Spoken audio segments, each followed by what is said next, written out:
اگر کوئی شخص کراچی کے کسی فلیٹ میں رہ رہا ہے تو وہ اپنی بھینس تو نہیں پال سکتا، اس کے لیے شاید یہ ممکن نہیں ہوگا۔ تو میں لوگوں کو طیبات جب بتاتا ہوں تو انہیں یہ کہتا ہوں کہ میں آپ کو ایک آئیڈیل بتا دیتا ہوں،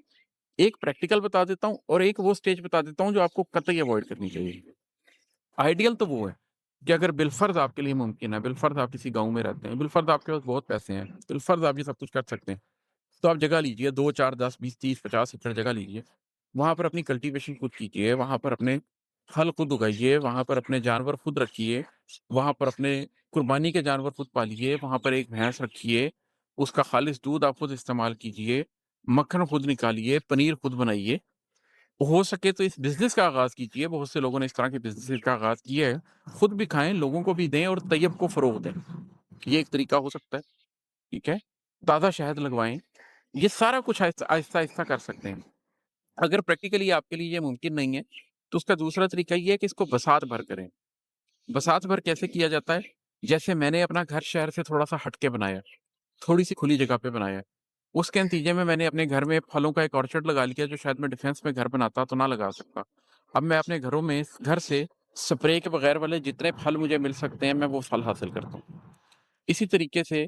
میں نے پہلے کچھ عرصہ بھینس بھی رکھی، اس کے بعد خیر وہ سلسلہ نہیں قائم رہ سکا، تو ابھی بھی میں جہاں سے دودھ لیتا ہوں میں خالص دودھ لیتا ہوں۔ میں نے میک شور کیا کہ بغیر ٹیکے والا دودھ مجھے جہاں سے مل سکتا ہے میں وہ والا دودھ حاصل کروں۔ لاہور میں بہت سی جگہوں پر آپ کو دیسی مرغی میسر ہے، وہاں سے آپ کو مل جاتی ہے، دیسی انڈے میسر ہیں، میں وہاں سے دیسی مرغی اور دیسی انڈے لیتا ہوں، میری پوری کوشش یہ ہوتی ہے۔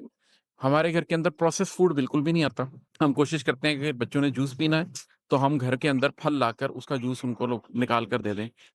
میرے گھر میں کچھ عرصہ پہلے شہد کی مکھیوں نے چھتا لگایا، ہم نے بجائے اس کے کہ ہم اس چھتے کو بھگا دیتے، ہم نے کئی مہینے تھوڑی تنگی میں گزار لیا، کئی دفعہ ہم لان میں بھی نہیں آ سکتے تھے، ایک دو دفعہ بھیڑوں نے ہمیں کاٹا بھی، لیکن ہم نے اس چھتے کو لگا رہنے دیا اور اس چھتے سے ہم نے خالص شہد حاصل کیا۔ تو ایک طریقہ کار یہ ہوتا ہے کہ آپ پریکٹیکلی کوشش کریں جہاں تک ممکن ہوا وہاں تک بازار سے طیبات حاصل کریں، ان طیبات کو ہی کھائیں، صرف اس پہ اکتفا نہ کریں کہ مولانا صاحب نے فتویٰ دیا ہوا فلاں چیز حلال ہے، تھوڑی سی یہ کوشش بھی کریں کہ اگرچہ حلال تو ہے لیکن میں وہ کھاؤں گا جس کے طیب ہونے میں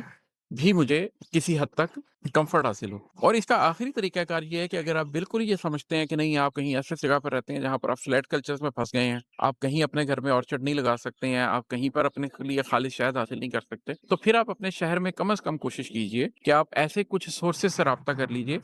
جہاں سے وہ چیزیں جو آپ بنیادی طور پر روز کھاتے ہیں کم از کم ان کو خالص حاصل کر لیجئے۔ آپ نے آٹا روز کھانا ہے، کم از کم کہیں سے آپ جو سرخ گندم ہے وہ اپنے لیے حاصل کر لیجئے تاکہ آپ اس کا آٹا کم از کم خالص حاصل کر سکیں۔